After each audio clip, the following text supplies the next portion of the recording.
Hey guys, Harry Thomas here and welcome to my ranking of the Harry Potter movies. I've got my wand at the ready now.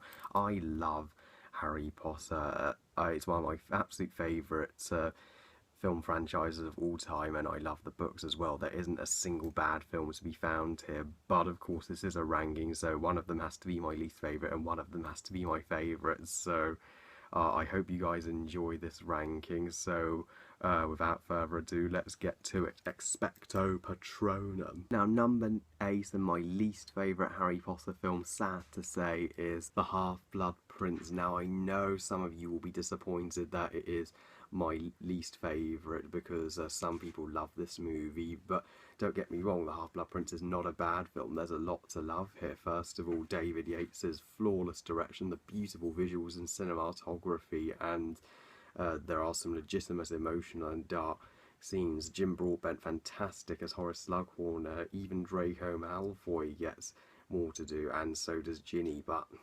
overall the movie focused way too much on the romance, which was fun, but did it need to take up most of the movie. Sadly, this movie has the least action of all 8, so which is a big problem for me since I am an action fan, and they left out the wrong things from the book, which really would have improved the movie. They missed out the battle at the end and Dumbledore's funeral, which, while Dumbledore's death was tragic, it did feel a little rushed and abrupt. However, I will give it this: it did have a beautiful scene at the end with Harry, Ron and Hermione deciding to go out and find the Horcruxes, which beautifully set up Deathly Hallows. So Half-Blood Prince is my least favourite, but still a good movie. The Magic Begins as my 7th choice. The Philosopher's Stone, or Sorcerer's Stone as the Americans call it, the one that started it all. Now, this film hasn't aged as well as we liked it to.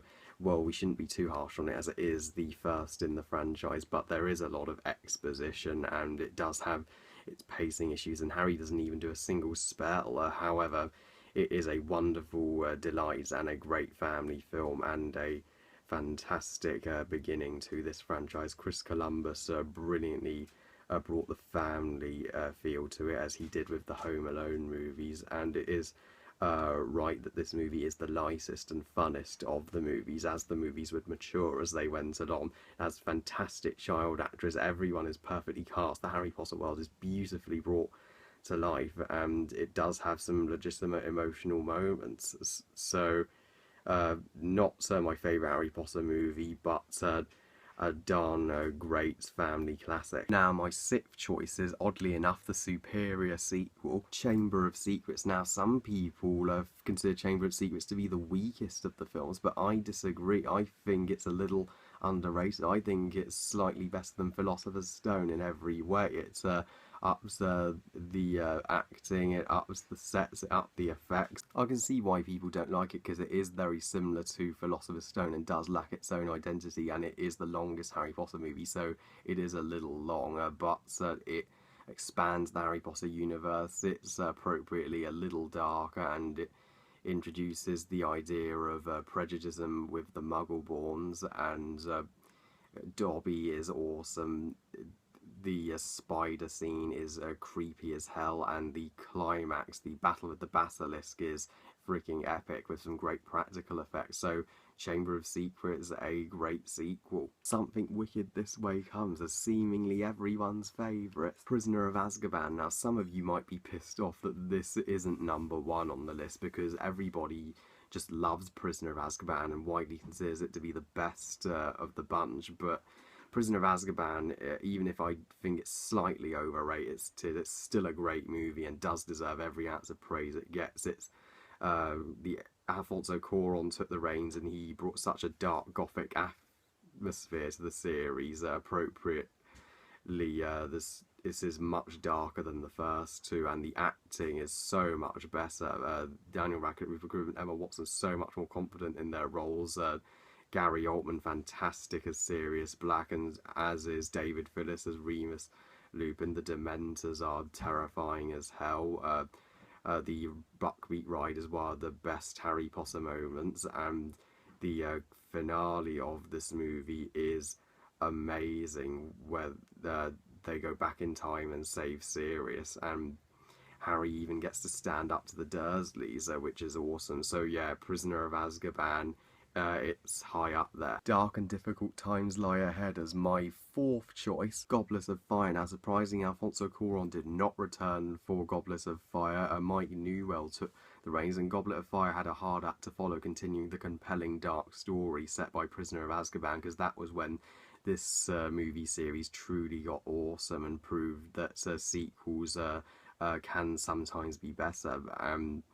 Goblet of Fire did absolutely that. I think this movie's just as good, if not better, than Prisoner of Azkaban. It had the spectacular Triwizard tournaments, Cedric Diggory, Victor Crumb, and Fleur Delacour, all great characters. Brendan Gleeson, flawless as Mad Eye Moody, and the finale of this movie as well, the most powerful endings of the Harry Potter series, where Voldemort returns, portrayed perfectly by Ralph Fiennes, and Cedric Diggory sadly does die, which really ups the stakes. Harry Potter really grows up after Goblet of Fire. Things do go down. I know people don't like the corny teen relationships in this movie, but it's done much more fun here, and it doesn't take up too much of the movie as it did with Half-Blood Prince, and it very appropriately ups the stakes and gets this franchise into a more serious tone, which works better here than it did in Prisoner of Azkaban. So yeah, Goblet of Fire is the fourth Harry Potter movie, and ironically my fourth favourite. Now, these first three on my list are absolutely masterful, and my three favourites in the series. So my third choice is, in my opinion, the most underrated Harry Potter movie, Order of the Phoenix. This movie's so underrated. I don't know why some people consider this the weakest. I've seen this at the bottom on many rankings, but I don't see why. Order of the Phoenix was the first, of course, to be directed by David Yates, the man who gave us the in my opinion, the three best films in the series, and this is the first movie where the war against Voldemort truly begins, which I love. It's a much more interesting storyline than the ones before, and Harry has to deal with the toughest storyline in this movie. He knows Voldemort's back, yet nobody's believing him, and to make matters worse, Dolores Umbridge, who's a complete bitch, played wonderfully by Imelda Staunton, has taken over Hogwarts, and Harry, Ron and Hermione form Dumbledore's army, and they really take a stand for what they believe is right, which is so wonderful. Ivana Lynch, perfect as Luna Lovegood. The final battle in the Mystery of Magic is one of the best, most epic third acts in the Harry Potter series, period. Just seeing the Death Eaters and the Order kick some ass, it's freaking epic. The tragic death of Sirius Black brings so much emotion to it, and God, do I need to say how awesome that fight between Dumbledore and Voldemort is. Dumbledore is a freaking badass when he's taking on the Dark Lord himself. Yeah, that's one of the best Harry Potter scenes, period. I know book fans don't like this movie because it's is the shortest adaptation at the time and the only one not to be written by Steve Close but Michael Goldenberg. It misses out so much from the book, but I don't mind that. I think that improved the movie. It included what was necessary, which makes it one of the best Potter movies for me. Now, part one of the epic finale as my second choice, the Deathly Hallows Part 1. Again, really underrated. I've always seen it towards the bottom of most rankings. People don't like it as they say, oh, it's slow, it's boring, just to set up for part 2. Well, it's supposed to be. It's about setting the stage. It's the big setup of part 2 being the tremendous payoff, and this movie, I was never bored throughout it. I don't know why people think it's boring. It is the Empire Strikes Back of Harry Potter. Voldemort, so on the cusp of absolute power, he's taken over the freaking Ministry of Magic and even Hogwarts, and he's determined to find Harry Potter and the Elder Wand once and for all. And this movie just focuses on Harry, Ron and Hermione, and has the three set out of Hogwarts, which is such a fresh change of pace. Some of the best Harry Potter moments are found here, and some of the most ambitious, the Seven Harrys battle, the Godric's Hollow scene, which is emotional and dark with Nagini at the same time. Ron destroys the locket, one of Ron's best moments, and the three brothers animated scene absolutely beautiful and authentic, and the chase scene with the snap just so well filmed. And yeah, this is the darkest Harry Potter movie. There is little to no hope left. Just like in Empire Strikes Back, our heroes lose throughout the movie, and Dobby's death absolutely tragic. That upped the stakes more than ever. And Voldemort finding the Elder Wand, best cliffhanger ever. I came out of this movie saying, wasn't that terrific? It would be my favourite Harry Potter movie if not for number one. And my number one favourite Harry Potter movie is, I'm pretty sure you all know what it is by now, the Deathly Hallows Part 2. Oh my gosh, this movie is a freaking masterpiece. This justified the final book being split into two parts because there's plenty of material.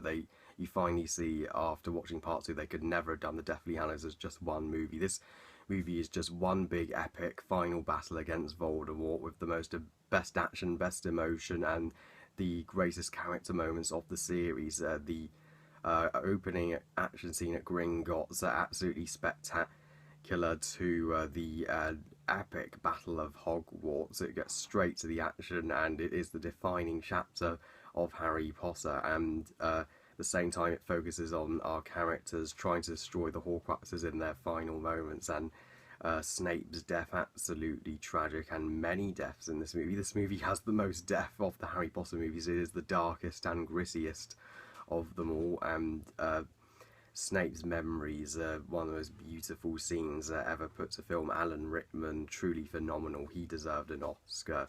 And Harry has to make the ultimate sacrifice, and his duel with He Who Must Not Be Named is done so much better in the movie than it was in the book. And the ending epilogue with Platform 9 in 3/4, 19 years later, perfectly done, and hearing John Williams' score again, phenomenal.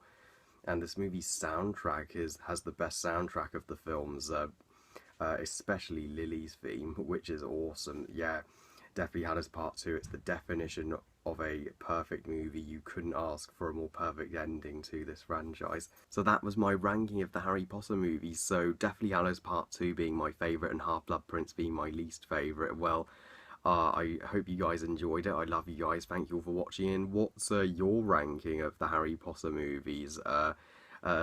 Please comment, let me know. Please like this video and subscribe. Please follow me on Twitter and on Google+. And I'll see you all next time. Bye, guys.